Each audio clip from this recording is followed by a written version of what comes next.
Alrighty guys, the brand new big patch just hit 1.1.1. So let's go ahead, hop right into it. We'll talk about the changes and I'll give you guys my raw first impressions of this newest update. So starting right off, what is the one thing that we can show off real easy? It's the extra stash tab. So it's going to be 400,000. I know my face is in the way. So 400,000 get you that extra stash tab. So that's going to be a nice welcome. Everyone will like this. There's a bunch of actual patch notes. I'm going to go ahead and actually talk more about them as we kind of play. And basically the sorceress got a lot more improvements in survivability as well as damage. And the barbarian has some early game extra resource by like 1 on every single one. And then there's a couple buffs on like, let's say double swing or even like rupture. There's a couple other bonuses that are kind of nice. But for the most part, in terms of barbarian, your key passive is probably going to be staying the same with the extra more damage on your core skills, but there is a few different buffs and there's a few other changes, small numerical changes for the most part, and they also did update the uniques. But if you guys have been watching my most recent videos, you know most of these probably won't matter. This includes for the rogue and a lot of the other classes. They're just going to be a little bit underwhelming, although be on the lookout for maybe the fireball one, as there's a little bit of a buff with that one as well to get more resource, but in theory you do lose stun damage. So let's go ahead and hop right into what I want to show you guys that is the most important part about this update. By the way, this update's about 2 gigabytes, and the most important thing is actually with these nightmare dungeons. So let's go ahead and just throw in, what do we have? We don't even have to do like a good dungeon here. And the reason why I'm saying we don't have to do a good dungeon is because we actually are going to get a huge massive buff on the amount of monsters inside, so the density. And I'm not sure how exactly this is going to work on the good dungeons or some of the bad dungeons. My assumption is the worst dungeons will be much better now just because there's more monsters. On top of that, there is going to be more monsters, so that means basically more XP, and we will also do a little XP check over here. So we're at, I'm just going to make it easy, but 950k as our base number, and then we will go ahead and do the math and subtract it, and we'll see how much XP we are getting. We'll also pop a potion just so it's kind of like relevant in terms of like the numbers.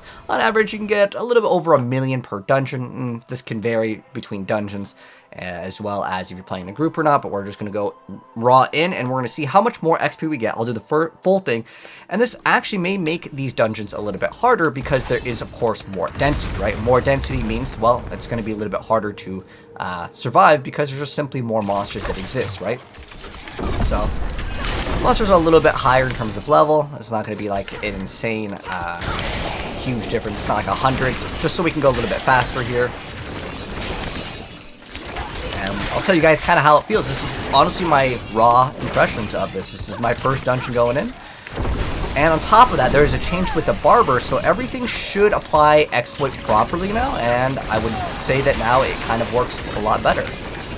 Before, what would happen with the barber is if something was to crit or not crit, your barber may not apply exploit. So this is actually a buff to the barber, which was already a really good thing. But now a lot of the lucky hit things will actually work properly with the barber. Because what would happen before is you would actually steal damage from other players, and a lot of effects that would work on crit or on lucky hit or percent chance to activate, it just wouldn't be able to work because the barber would absorb the damage. And this was true with solo play and with party play. But in terms of how the game feels, I mean, if you were to tell me there was no update, I can't notice a massive difference, at least as of right now, in terms of density. Maybe now in this room over here. And it could be dungeon to dungeon, you know. It could be that this dungeon over here just didn't receive the same amount of love. Maybe it's random in terms of how dense the areas are, but I'm just here to give you guys my thoughts on that. Now, there is another change, is the boss at the end of the dungeon is supposed to be much harder, and they drop more loot at the very end. You have a guaranteed legendary on every single boss, as long as it is at a certain level. I believe it's 35 or higher, so that'll be a nice little change over there. There's one more enemy, and that still sometimes is one of the most annoying things with Diablo 4. Is you have to kill one more enemy, or you have to absorb, like, you know, the essence, or you have to untie the people. That's been one of the more frustrating things just in general with this game. I wish it would just mark the last person that you needed to eliminate. It's kind of like the Den of Evil in Diablo 2. There's always one straggler, but that's, you know, the reality of the game. Sometimes you can skip out on killing every single one, and then a bunch of monsters will fall down, but This is only the first area here, and there's a bunch more monsters that spawned in because we activated the objective. And sometimes with the objectives, you can actually complete the quest. Now this one will probably spawn more monsters. We'll see how much XP we are getting as well, now that the number has technically increased. And so another thing I wanted to mention that is actually good is the Barber plus the Rogue Shadow energy did not get nerfed. And I was actually really worried about this, and it wasn't in the original patch notes, and I was hesitant on making a video, and now I am totally a-okay. So if you notice that I don't have any energy problems, that is because the Barber explosion counts as shadow damage. I'm not actually sure if it's coded in the game for shadow damage, but it definitely works with the passive. Normally there's a lot of plus to, let's say, physical on the Rogue, and you could scale that before. However, I don't know, again, if the Barber just scales as shadow or it just happens to work with the passive. Okay, so there's still one more enemy remaining, and this is still relatively slow. Like, I shouldn't have to wait for them to say, thank you so much. Yeah, speed it up a little bit. This is another thing that, you know, in terms of constructive criticism, there we go. Just drop the chest, and then I want to go ahead and move along. Let me go pick up this crossbow. Now, in terms of the drops, there's not going to be anything special here in terms of what we can actually get. Where is that last enemy? At this point, I'm thinking maybe it is a bug and he is under the map and we actually can't progress. That's one thing that is kind of nice when you have pets, is they will attack, but all the enemies will appear as a red dot if it is slay all enemies, and it looks like maybe, is he in this room? Oh, he was just in this room over here. Okay. So we just completed the objective, and I guess you guys got to see the, you know, time it took to complete the objective. And I didn't notice a huge amount of extra monsters in this, but we're on the most recent update. And next up, we got another objective to do in this next area. Now, in terms of the lag, I still definitely notice there is still some lag. And it's more so in the open world. Last night when I was playing this game, I definitely noticed it. And obviously last night the patch did not come out at midnight, by the way, so I don't know if in the open world it's any different, but in terms of how the game feels with more monsters, couldn't tell you. If you didn't tell me that there was more monsters, I wouldn't have noticed. But now they're not marked, so it's kind of hard to see the numbers. Let's just move things along here. I'm also kind of curious to see how you guys feel about it, and I want to talk more about some of these other things in the patch notes. So, the pressure points is supposed to work with the Barbarian. Now, I was looking up other, like, you know, people's videos from the patch notes, because, well, I'm only really playing Rogue right now. Like, I have multiple level 100s, but they're on the Eternal Realm. But apparently the pressure points does work with Barbarian now, and that was something that, it was another thing with Barber. Pretty much most classes, there was a lot of things that didn't work with Barber, and now it should work with the Barber. Meaning that if it has to be like, there's a % chance for the enemy to be affected by whatever condition. The Barber was making it so it would not work. Let me just skip out on this since this build is relatively fast. We're about 8 minutes in over here. And let's go to the top. But this is not going to be like the best dungeon. And I specifically didn't pick one of like the super meta dungeons as Forgotten Ruins over here.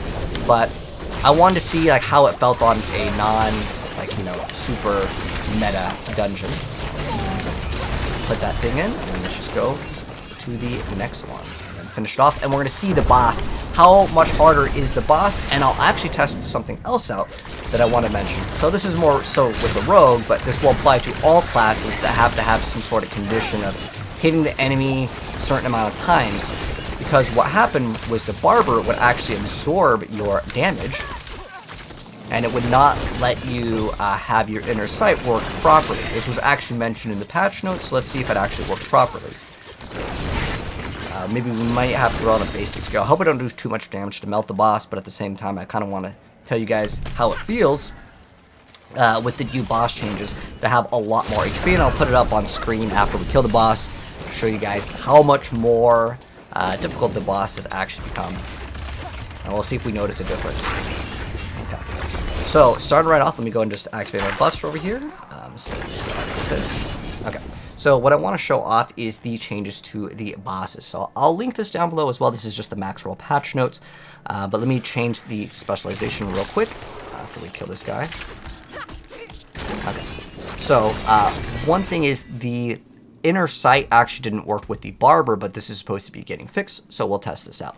But on top of that, the monsters above right now, I'm not sure what level this is, but I believe it was like 90, right? So as long as they're 80, we're going to have 50% increased health. I'm not sure if when it goes from 80 to 100, if there is scaling, or if it's just 80 and above is 50% more increased health. That should be noticeable though, right? That's a pretty big amount of extra HP.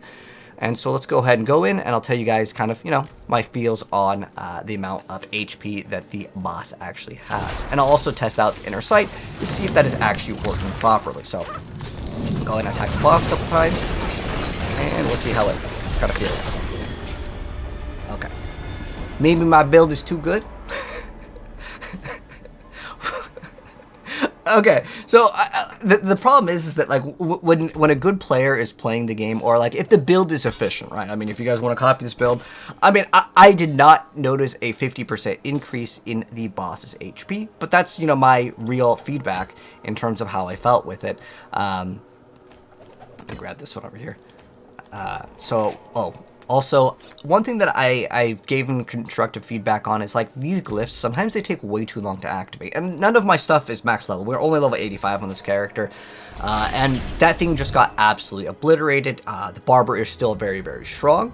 But at the end of the day, I wasn't able to really test out the inner sight. You know what I'm going to do just to make this video not longer, because I don't want to do like another dungeon here, because realistically, I'm going to be one-shotting everything with the exception of bosses. So having inner sight, I have to be killing something that might be way, way, way high level. And I'm just going to go ahead and let you guys know in the comments if this is actually fixed or not, because there are some changes that I've been watching other content creators on talking about it today. And certain things still don't work that they're supposed to apply. Like temerity still doesn't have the correct application. I was checking out Woody's video on that, saying that temerity doesn't have the full maximum HP. I wonder if they actually changed this. Let me go ahead and actually equip this really quick over here. And so we can test this one out real easy. So what this is supposed to do is temerity is supposed to give you an effect that goes over your maximum life, not your base life. So before, well, this was a pretty good roll. It's a 76. And so we should be getting 76% of our full HP, which is 8,000, and I'll bust out the calculator. And also before we kill anything else, so we started out with 950k. I would say we've gotten a decent amount of XP, and on average it's about like a little over a million, maybe 1.5, 1.2, maybe 1.7. It depends on the dungeon that you're running, and we definitely gained quite a bit. I mean, if we do the math there, that's like 1.8. And so I would say it's on the higher end. So maybe a 25-ish% XP boost. Again, just running some random numbers off of, you obviously want to test hundreds and hundreds of these, but I want to test out on temerity. As long as I have 3 stacks, I should be able to heal. Actually, I just pop a potion. So that's giving us about half our HP right here. I can just keep on popping potions. This is still about half of our HP. It's definitely not 76%. So I want to say that Woody is correct on that, and it has not been applied. They may activate a hotfix. And these are technically the older ones. The newer ones will drop with base life instead of all stats.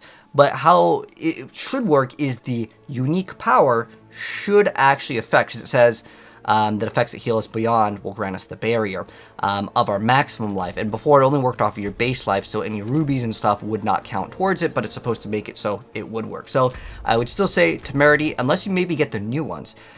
They said that the items would have the unique power roll over to the brand new one, so that way they wouldn't have insane legacy items. But legacy items still will exist because the all stats still is rolled on your pieces of gear. There's a little bit of a change with some of the uniques, but for the most part, temerity was the only one that you would maybe want to be on the lookout for that would have like a massive implication on it. But my first impressions of this new patch, I mean, I like the extra storage space. That is going to be a very nice welcome, and on top of that, more XP is always going to be a nice change.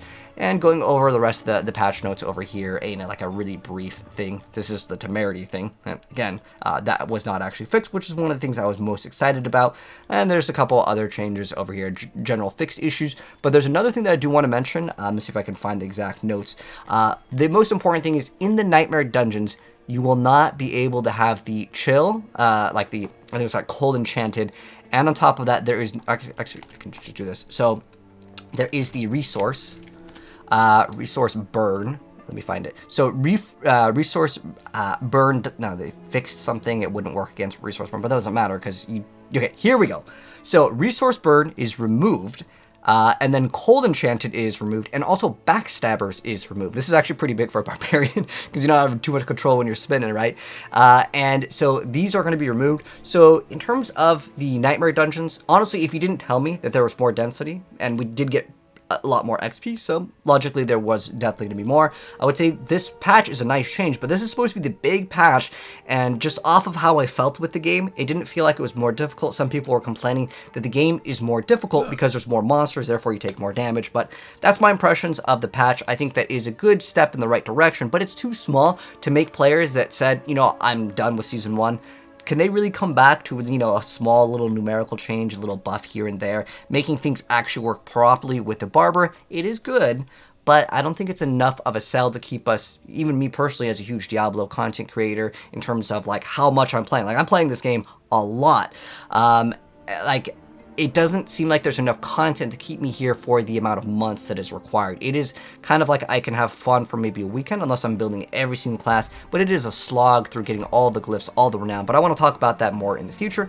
But in terms of the big patch, let me know your guys' thoughts down below. I gave you guys mine. If you guys enjoyed the video, drop a like on it. If you're new here, hit subscribe, turn the bell if you'd like to see more Diablo videos. I'll catch you guys in the next video. Peace.